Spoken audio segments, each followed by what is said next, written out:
ଓମ୍ ଶାନ୍ତି। 25 August 2025ର ପ୍ରାତଃ ମୁରଲୀ। ଶିବ ଭଗବାନଙ୍କର ମଧୁର ମହାବାକ୍ୟ। ଶିବ ବାବା କହୁଛନ୍ତି, ମିଠେ ବଚେ, ପ୍ରତି ପଦକ୍ଷେପରେ ଯାହା ସବୁ ଘଟୁଛି ତାହା କଲ୍ୟାଣକାରୀ ଅଟେ। ଏହି ଡ୍ରାମାରେ ସବୁଠାରୁ ଅଧିକ କଲ୍ୟାଣ ସେଇମାନଙ୍କର ହେଉଛି ଯେଉଁମାନେ ବାବାଙ୍କ ସ୍ମୃତିରେ ରହୁଛନ୍ତି।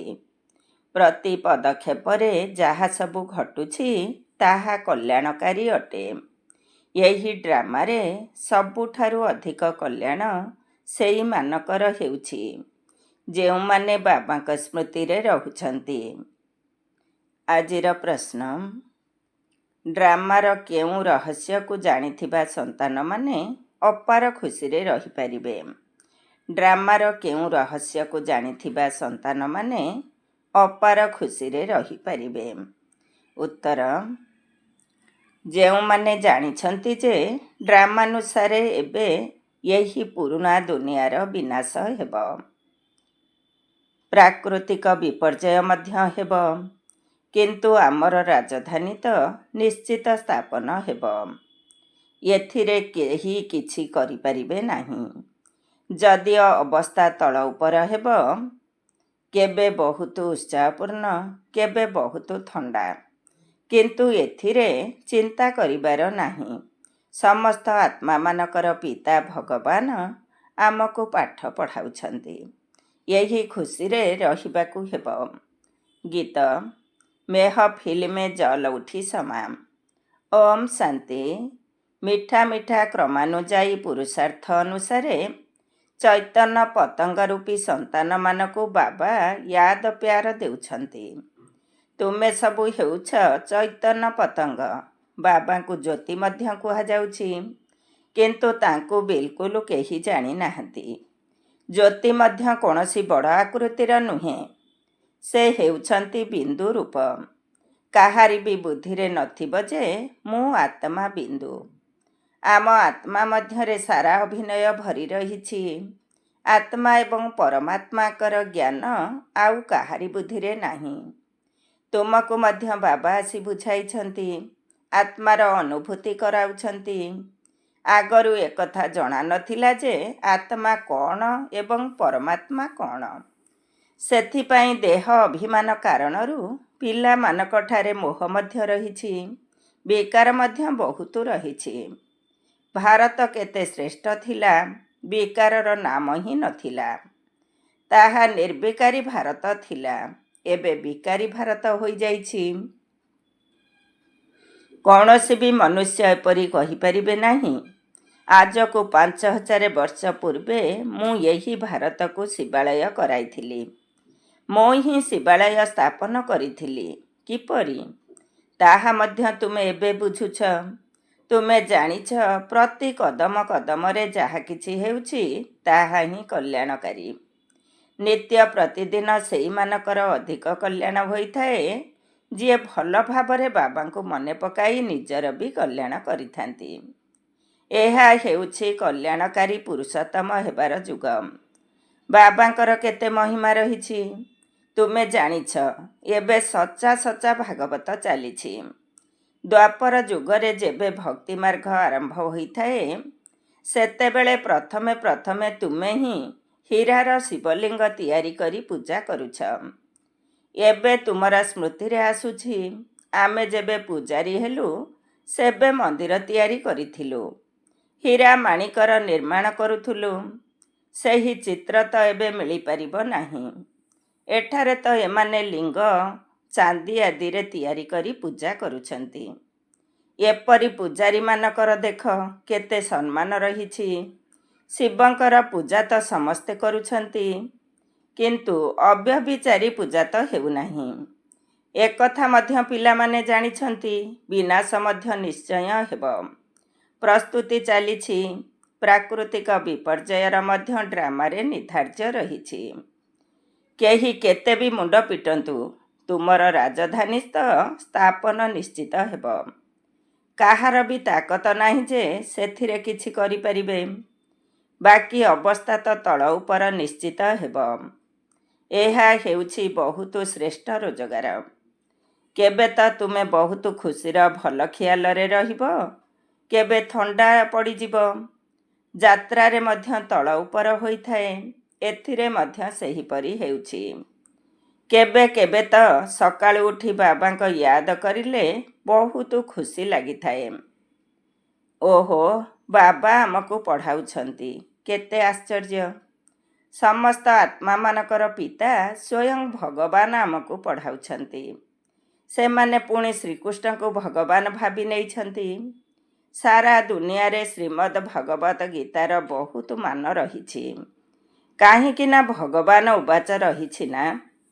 କିନ୍ତୁ ଏକଥା କାହାକୁ ଜଣା ନାହିଁ ଯେ ଭଗବାନ କାହାକୁ କୁହାଯାଏ। ଯଦିଓ କେତେ ବି ପଦାଧିକାରୀ ବଡ଼ ବଡ଼ ବିଦ୍ୱାନ ପଣ୍ଡିତ ଆଦି ଅଛନ୍ତି, କହୁଛନ୍ତି ମଧ୍ୟ ଗଡ଼ ଫାଦରଙ୍କୁ ମନେ ପକାଉଛୁ, କିନ୍ତୁ ସେ କେବେ ଆସିଲେ, ଆସି କ'ଣ କଲେ, ଏସବୁ ଭୁଲି ଯାଇଛନ୍ତି। ବାବା ଏସବୁ କଥା ବୁଝାଉଛନ୍ତି। ଡ୍ରାମାରେ ଏସବୁ ନିର୍ଦ୍ଧାର୍ଯ୍ୟ ହୋଇ ରହିଛି। ଏହି ରାବଣ ରାଜ୍ୟ ପୁଣି ବି ହେବ ଏବଂ ମୋତେ ଆସିବାକୁ ପଡ଼ିବ। ରାବଣ ହିଁ ତୁମକୁ ଅଜ୍ଞାନର ଘୋର ଅନ୍ଧକାରରେ ଶୁଆଇ ଦେଇଛି। ଜ୍ଞାନ ତ କେବଳ ଏକ ଜ୍ଞାନ ସାଗର ହିଁ ଦେଇଥାନ୍ତି, ଯାହାଦ୍ୱାରା ସଦ୍ଗତି ହୋଇଥାଏ। ବାବାଙ୍କ ବ୍ୟତୀତ ଆଉ କେହି ସଦ୍ଗତି କରିପାରିବେ ନାହିଁ। ସମସ୍ତଙ୍କର ସଦ୍ଗତି ଦାତା ହେଉଛନ୍ତି ଜଣେ। ଗୀତାର ଜ୍ଞାନ ଯାହାକୁ ବାବା ଶୁଣାଇଥିଲେ, ତାହା ପ୍ରାୟ ଲୋପ ହୋଇଯାଇଛି। ଏପରି ନୁହେଁ ଯେ ଏହି ଜ୍ଞାନ କୌଣସି ପରମ୍ପରାରୁ ପ୍ରଚଳିତ ହୋଇ ଆସୁଛି।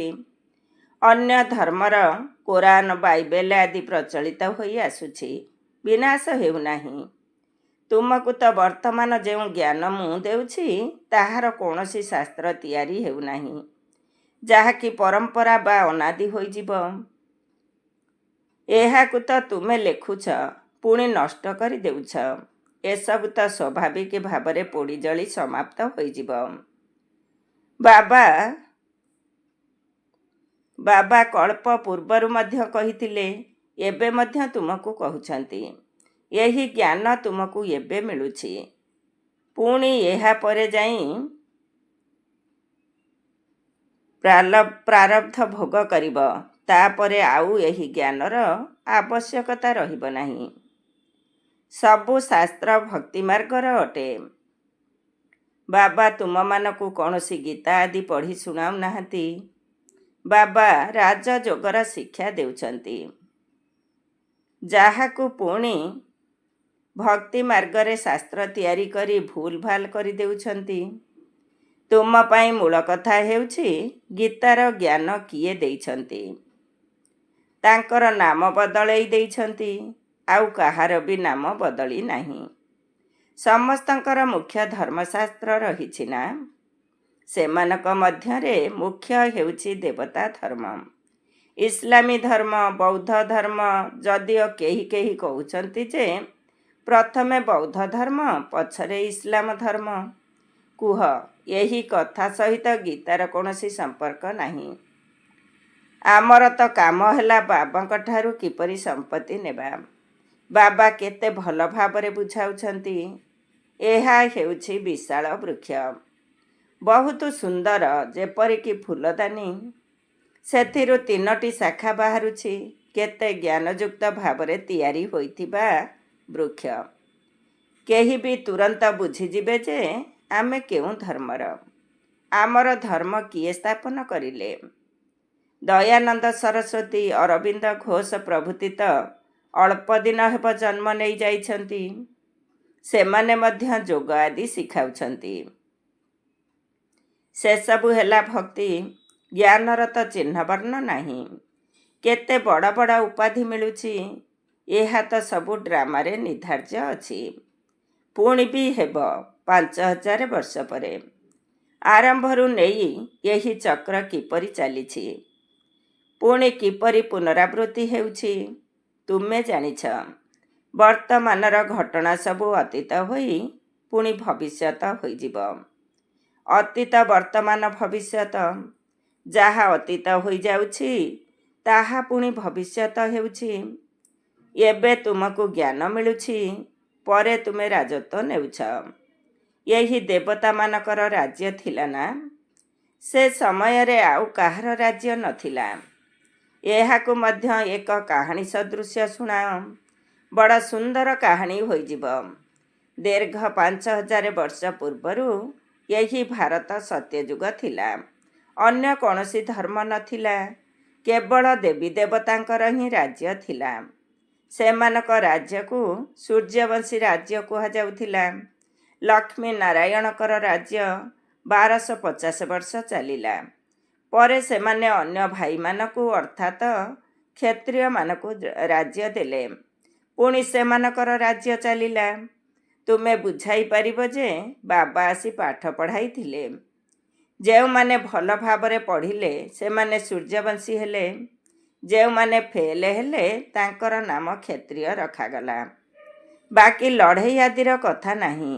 ବାବା କହୁଛନ୍ତି, ପିଲାମାନେ, ତୁମେ ମୋତେ ମନେ ପକାଅ, ତେବେ ତୁମର ବିକର୍ମ ବିନାଶ ହୋଇଯିବ। ତୁମକୁ ବିକାର ଉପରେ ବିଜୟ ପ୍ରାପ୍ତ କରିବାକୁ ହେବ। ବାବା ଅଧ୍ୟାଦେଶ ଜାରି କରିଛନ୍ତି, ଯେଉଁମାନେ କାମ ବିକାର ଉପରେ ବିଜୟ ପ୍ରାପ୍ତ କରିବେ ସେହିମାନେ ଜଗତ ଜିତି ହେବେ। ଶେଷ ବେଳକୁ ଅଧାକଳ୍ପ ପରେ ପୁଣି ବାମ ମାର୍ଗରେ ଗତି କରିଥାନ୍ତି। ସେମାନଙ୍କର ମଧ୍ୟ ଚିତ୍ର ରହିଛି। ଚେହେରା ଦେବତାମାନଙ୍କର କରାଯାଇଛି। ରାମ ରାଜ୍ୟ ଏବଂ ରାବଣ ରାଜ୍ୟ ଅଧା ଅଧା। ସେମାନଙ୍କର କାହାଣୀ ତିଆରି କରିବା ଉଚିତ। ତାପରେ କ'ଣ ହେଲା? ଏହା ହିଁ ସତ୍ୟନାରାୟଣଙ୍କର କଥା। ସତ୍ୟ ତ ହେଉଛନ୍ତି ଏକମାତ୍ର ବାବା, ଯିଏ ବର୍ତ୍ତମାନ ଆସି ସମଗ୍ର ସୃଷ୍ଟିର ଆଦି ମଧ୍ୟ ଅନ୍ତର ଜ୍ଞାନ ତୁମକୁ ଦେଉଛନ୍ତି, ଯାହାକୁ ଆଉ କେହି ଦେଇପାରିବେ ନାହିଁ। ମନୁଷ୍ୟ ତ ବାବାଙ୍କୁ ହିଁ ଜାଣିନାହାନ୍ତି। ଯେଉଁ ଡ୍ରାମାରେ ଅଭିନେତା ହୋଇଛନ୍ତି ସେହି ଡ୍ରାମାର ରଚୟିତା, ନିର୍ଦ୍ଦେଶକ ଆଦିକୁ ଜାଣିନାହାନ୍ତି। ତେବେ ବାକି ଆଉ କିଏ ଜାଣିବେ? ଏବେ ତୁମକୁ ବାବା ବତାଉଛନ୍ତି। ଡ୍ରାମା ଅନୁସାରେ ଏସବୁ ପୁଣି ବି ଏହିଭଳି ହେବ। ବାବା ଆସି ତୁମମାନଙ୍କୁ ପୁଣି ମଧ୍ୟ ପଢ଼ାଇବେ। ଏଠାକୁ ଅନ୍ୟ କେହି ଆସିପାରିବେ ନାହିଁ। ବାବା କହୁଛନ୍ତି, ମୁଁ ପିଲାମାନଙ୍କୁ ହିଁ ପଢ଼ାଉଛି। ନୂଆ କାହାକୁ ଏଠାରେ ବସାଯାଇପାରିବ ନାହିଁ। ଇନ୍ଦ୍ରପ୍ରସ୍ଥର କାହାଣୀ ମଧ୍ୟ ରହିଛି ନା? ନୀଲମ ପରି, ପୁଖରାଜ ପରୀମାନଙ୍କର ନାମ ରହିଛି ନା? ତୁମମାନଙ୍କ ମଧ୍ୟରେ ବି କେହି ହୀରାତୁଲ୍ୟ ରତ୍ନ ଅଛନ୍ତି। ଦେଖ, ରମେଶ ପ୍ରଦର୍ଶନୀ ସେବାର ଏପରି ଉପାୟ ବାହାର କଲେ ଯାହାଦ୍ୱାରା ସମସ୍ତଙ୍କର ବିଚାର ସାଗର ମନ୍ଥନ ଚାଲିଲା। ତେଣୁ ହୀରାତୁଲ୍ୟ କାମ କଲେ ନା? କେହି ପୁଖରାଜ ମଣି ତ, କେହି ଆଉ କିଛି। କେହି ତ ବିଲକୁଲ କିଛି ମଧ୍ୟ ଜାଣିନାହାନ୍ତି। ଏକଥା ମଧ୍ୟ ଜାଣିଛ ଯେ ବର୍ତ୍ତମାନ ରାଜଧାନୀ ସ୍ଥାପନ ହେଉଛି। ସେଥିପାଇଁ ରାଜାରାଣୀ ଆଦି ସବୁ ଦରକାର। ତୁମେ ଜାଣିଛ, ଆମେ ବ୍ରାହ୍ମଣମାନେ ଶ୍ରୀମତ ଆଧାରରେ ପାଠ ପଢ଼ି ବିଶ୍ୱର ମାଲିକ ହେଉଛୁ। କେତେ ଖୁସି ହେବା ଦରକାର। ଏହି ମୃତ୍ୟୁଲୋକ ଶେଷ ହୋଇଯିବ।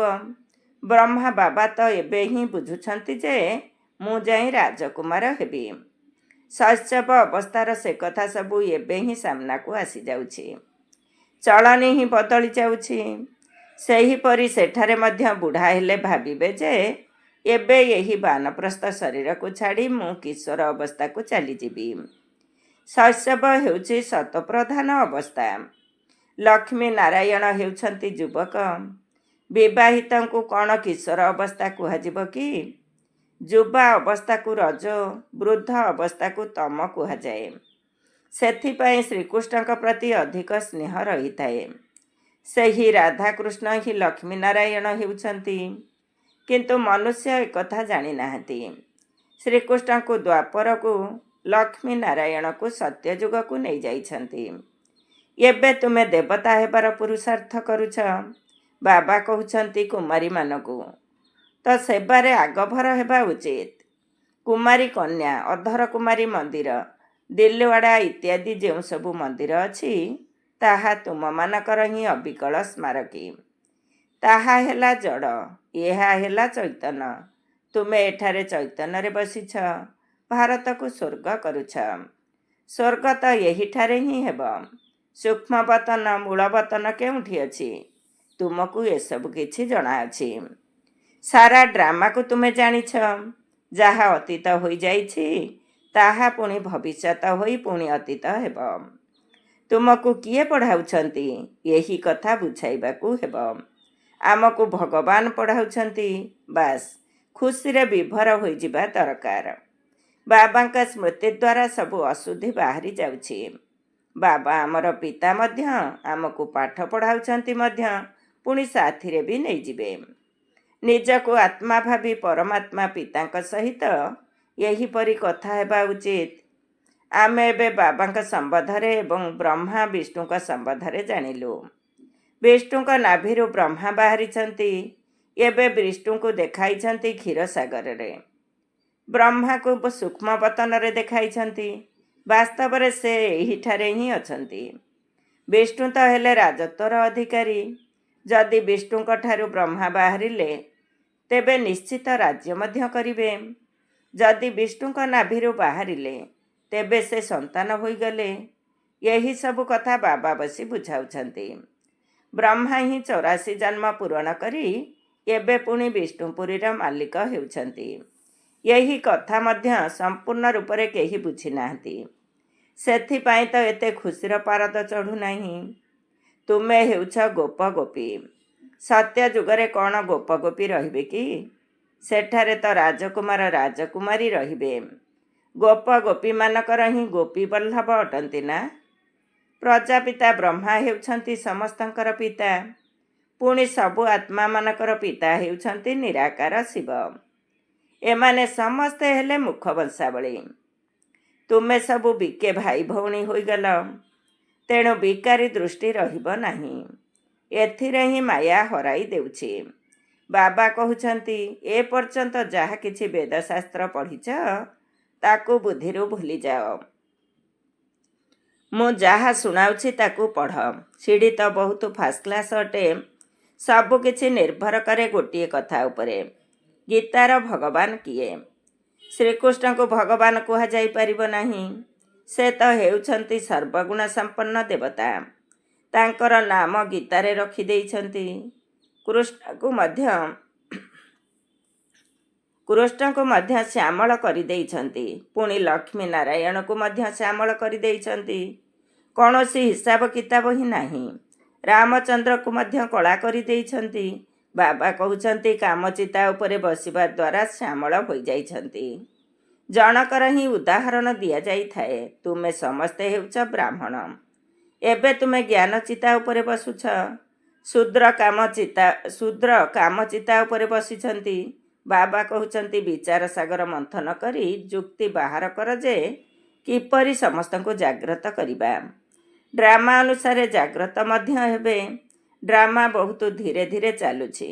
ଆଚ୍ଛା, ମିଠା ମିଠା ଶିଖିଲଧେ ସନ୍ତାନମାନଙ୍କ ପ୍ରତି ମାତା ପିତା ବାପ ଦାଦାଙ୍କର ମଧୁର ସ୍ନେହ ସମ୍ପନ୍ନ ଶୁଭେଚ୍ଛା ଏବଂ ସୁପ୍ରଭାତ। ଆତ୍ମିକ ପିତାଙ୍କର ଆତ୍ମିକ ସନ୍ତାନମାନଙ୍କୁ ନମସ୍ତେ। ଆମ ଆତ୍ମିକ ସନ୍ତାନମାନଙ୍କର ଆତ୍ମିକ ମାତା ପିତା ବାପ ଦାଦାଙ୍କୁ ନମସ୍ତେ ନମସ୍ତେ, ସୁପ୍ରଭାତ। ଧାରଣା ପାଇଁ ମୁଖ୍ୟ ସାର 1 ନମ୍ବର। ସର୍ବଦା ଏହି ସ୍ମୃତିରେ ରହିବାକୁ ହେବ ଯେ ଆମେ ହେଉଛୁ ଗୋପୀ ବଲ୍ଲଭଙ୍କର ଗୋପ ଗୋପୀ। ଏହି ସ୍ମୃତିରେ ସର୍ବଦା ଖୁସିର ପାରଦ ଚଢ଼ି ରହୁ। 2 ନମ୍ବର। ବର୍ତ୍ତମାନ ପର୍ଯ୍ୟନ୍ତ ଯାହା କିଛି ପଢ଼ିଛ ସେସବୁକୁ ବୁଦ୍ଧିରୁ ଭୁଲି ବାବା ଯାହା ଶୁଣାଉଛନ୍ତି ତାକୁ ହିଁ ପଢ଼ିବାକୁ ହେବ। ଆମେ ହେଲୁ ଭାଇ ଭଉଣୀ। ଏହି ସ୍ମୃତି ଦ୍ୱାରା ବିକାରୀ ଦୃଷ୍ଟିକୁ ସମାପ୍ତ କରିବାକୁ ହେବ। ମାୟାଠାରୁ ହାରିବା ଅନୁଚିତ। ଆଜିର ବରଦାନ। ସେବା ଦ୍ୱାରା ଯୋଗଯୁକ୍ତ ସ୍ଥିତିର ଅନୁଭବ କରୁଥିବା ଆତ୍ମିକ ସେବାଧାରୀ ହୁଅ। ସେବା ଦ୍ୱାରା ଯୋଗଯୁକ୍ତ ସ୍ଥିତିର ଅନୁଭବ କରୁଥିବା ଆତ୍ମିକ ସେବାଧାରୀ ହୁଅ। ଡିଟେଲ୍ସ। ବ୍ରାହ୍ମଣ ଜୀବନ ହେଉଛି ସେବାର ଜୀବନ। ମାୟାଠାରୁ ବଞ୍ଚି ରହିବାର ଶ୍ରେଷ୍ଠ ସାଧନ ହେଉଛି ସେବା। ସେବା ଆତ୍ମାକୁ ଯୋଗଯୁକ୍ତ କରିଥାଏ। କିନ୍ତୁ କେବଳ ମୁଖର ସେବା ନୁହେଁ, ଶୁଣିଥିବା ମଧୁର ବାଣୀର ସ୍ୱରୂପ ହୋଇ ସେବା କରିବା, ନିଃସ୍ୱାର୍ଥ ସେବା କରିବା, ତ୍ୟାଗ ତପସ୍ୟା ସ୍ୱରୂପ ଦ୍ୱାରା ସେବା କରିବା। ବିନାଶୀ କାମନାଗୁଡ଼ିକ ଠାରୁ ଉର୍ଦ୍ଧ୍ୱରେ ରହି ନିଷ୍କାମ ସେବା କରିବା। ଏହାକୁ କୁହାଯାଏ ଈଶ୍ୱରୀୟ ସେବା ବା ଆତ୍ମିକ ସେବା। ମୁଖ ସହିତ ମନ ଦ୍ୱାରା ସେବା କରିବା ଅର୍ଥ ମନ୍ମନା ଭବ ସ୍ଥିତିରେ ସ୍ଥିତ ହେବା। ଆଜିର ସ୍ଲୋଗାନ, ଯଦି ଆକୃତି ଅର୍ଥାତ୍ ଶରୀରକୁ ନ ଦେଖି ନିରାକାର ବାବାଙ୍କୁ ଦେଖିବ, ତେବେ ଆକର୍ଷଣ ମୂରତ ହୋଇଯିବ। ଯଦି ଆକୃତି ଅର୍ଥାତ୍ ଶରୀରକୁ ନ ଦେଖି ନିରାକାର ବାବାଙ୍କୁ ଦେଖିବ, ତେବେ ଆକର୍ଷଣ ମୂରତ ହୋଇଯିବ। ଓମ୍ ଶାନ୍ତି। ଆଜିର ଅବ୍ୟକ୍ତ ଇଶାରେ, ଯଦି ସହଜ ଯୋଗୀ ହେବାକୁ ଚାହୁଁଛ, ତେବେ ପରମାତ୍ମା ସ୍ନେହର ଅନୁଭବୀ ହୁଅ। ବାପ ଦାଦାଙ୍କର ପିଲାମାନଙ୍କ ପ୍ରତି ଏତେ ସ୍ନେହ ରହିଛି, ଯାହାକି ଭାବୁଛନ୍ତି ପ୍ରତ୍ୟେକ ସନ୍ତାନ ମୋ ଠାରୁ ମଧ୍ୟ ଆଗକୁ ଚାଲିଯାଉ। ଦୁନିଆରେ ମଧ୍ୟ ଯାହାର ଯାହା ପ୍ରତି ଅଧିକ ସ୍ନେହ ଥାଏ, ତାକୁ ନିଜଠାରୁ ମଧ୍ୟ ଆଗକୁ ବଢ଼ାଇଥାଏ। ଏହା ହିଁ ହେଉଛି ସ୍ନେହର ପ୍ରତୀକ। ତେଣୁ ବାପ ଦାଦା ମଧ୍ୟ କହୁଛନ୍ତି, ମୋର ପିଲାମାନଙ୍କ ଭିତରେ ଏବେ କିଛି ବି କମି ନ ରହୁ। ସମସ୍ତେ ସମ୍ପୂର୍ଣ୍ଣ ସମ୍ପନ୍ନ ଏବଂ ସମାନ ହୋଇଯାଆନ୍ତୁ। ଏହି ପରମାତ୍ମା ସ୍ନେହ ହିଁ ସହଜ ଯୋଗୀ କରିଦିଏ। ଓମ୍ ଶାନ୍ତି।